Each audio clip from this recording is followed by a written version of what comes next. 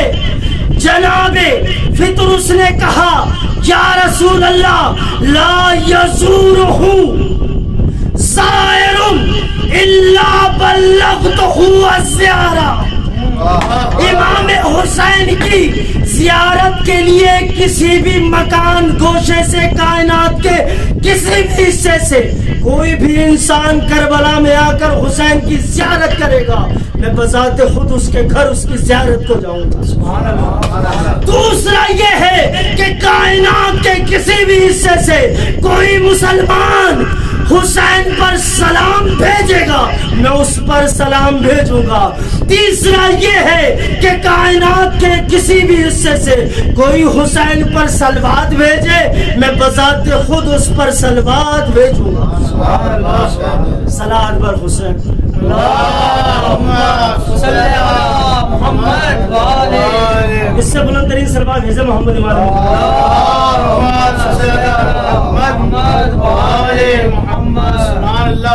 یہ ہے حسین۔ ایھا الناس ھذا الحسین ابن علی فاعرفوہ، لوگو یہ حسین ابن علی ہے، اسے جان لو، پہچان لو۔ اور یہ معرفت جو رسول خدا کرا رہے تھے لوگوں سے کہ لوگوں اسے جان لو، پہچان لو، یہ حسین ابن علی ہے، بھول نہ جانا۔ اس کی وجہ کیا تھی عزیزان محترم؟ اس کی وجہ یہی تھی کہ رسول خدا مقدمہ بنا رہے تھے کربلا کا کہ کہیں کربلا کے موقع پر میرے حسین کو قتل نہ کر دیا جائے۔ امام حسین کے لیے مقدمہ بنا رہے تھے تاکہ امام حسین میری امت کے ذریعے قتل نہ ہو۔ ارباب رضا 1442 ہجری آ گئی ہے اور محرم کا پہلا دن آپ کے سامنے ہے. حسین آپ کے گھروں میں آ گئے ہیں. 10 دن کا مہمان ہے یہ حسین. 10 دن آپ کے گھروں میں رہے گا. بڑا مختصر سا وقت ہے جناب سیدہ کو اس کے لال کا پرسہ دینے کے لیے. چاند رات جب ہوئی تو ہمارے گھر کی عورتوں نے اپنے ہاتھوں کی چوڑیاں توڑ لی. جو عورتیں بیوہ تھی ان کے کپڑے سیاہ تھے, ان کے ہاتھوں میں چوڑیاں نہ تھی. لیکن آج ان عورتوں نے بھی چوڑیاں توڑ دی جو سہاگن تھی. ان عورتوں نے بھی کالے لباس پہن لیے جن کے شوہر ان کے سر پہ قائم مدان تھے. کیوں؟ اس لیے کہ وہ جانتے ہیں کہ رباب کا غم ہم سے بہت بڑا غم ہے. پہلی محرم کی مجلس ہے ارباب اعضا. جب محرم کا چاند آسمان پر طلوع ہوتا ہے تو سارے کے سارے فرشتے جمع ہو کر امام حسین کی قمیص کو بڑے احترام سے اٹھاتے ہیں اور اٹھانے کے بعد اس کو آسمان پر آویزہ کر دیتے ہیں. یہی وجہ بنتی ہے کہ جب بھی کسی حسین کے چاہنے والوں کو اس 10 دن میں دیکھو گے تو کبھی ہنستا ہوا نظر نہ آئے گا بلکہ روتے ہوئے نظر آئیں گے. ارباب اعضا جناب فاطمہ زہرا کو پرسہ دو اس کے لال کا. محرم داخل ہو چکا. فاطمہ زہرا قسم خدا یوم قیامت جب داخل ہوں گی نا 70,000 فرشتوں کے جھرمٹ میں تو جناب سیدہ ایسے ہی داخل نہ ہوں گی بلکہ ہاتھوں میں امام حسین کا وہ کرتا ہوگا جس پر تیروں کے نشان بھی ہوں گے, بھالوں کے نشان بھی ہوں گے, خون بھی لگا ہوگا. اور صرف حسین کا خون نہیں بلکہ علی اصغر کا خون, علی اکبر کے سینے کا خون, عباس کے کٹے ہوئے بازوؤں کا خون. ارباب اعضا آ گیا محرم. سائدانیوں نے بالوں میں کنگھیاں کرنا چھوڑ دی, زینتیں کرنا چھوڑ دی. ارباب اعضا آج کے دن جو مصائب پڑھے جاتے ہیں وہ مدینے سے روانگی کے مصائب پڑھے جاتے ہیں.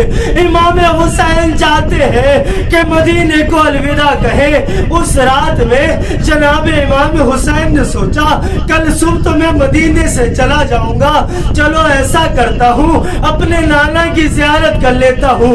تاریخ نے لکھا جب حسین اپنے گھر سے لکھے تو قدم بڑے آہستہ آہستہ رکھ رہے تھے, بہت آہستہ آہستہ چل رہے تھے. لیکن جیسے ہی روزے رسول کے قریب جاتے رہے اور سامنے سے جناب رسول خدا کی قبر نمودار ہوئی, حسین بچے کی طرح دوڑے اور دوڑ کر رسول خدا کی قبر سے لپٹ گئے.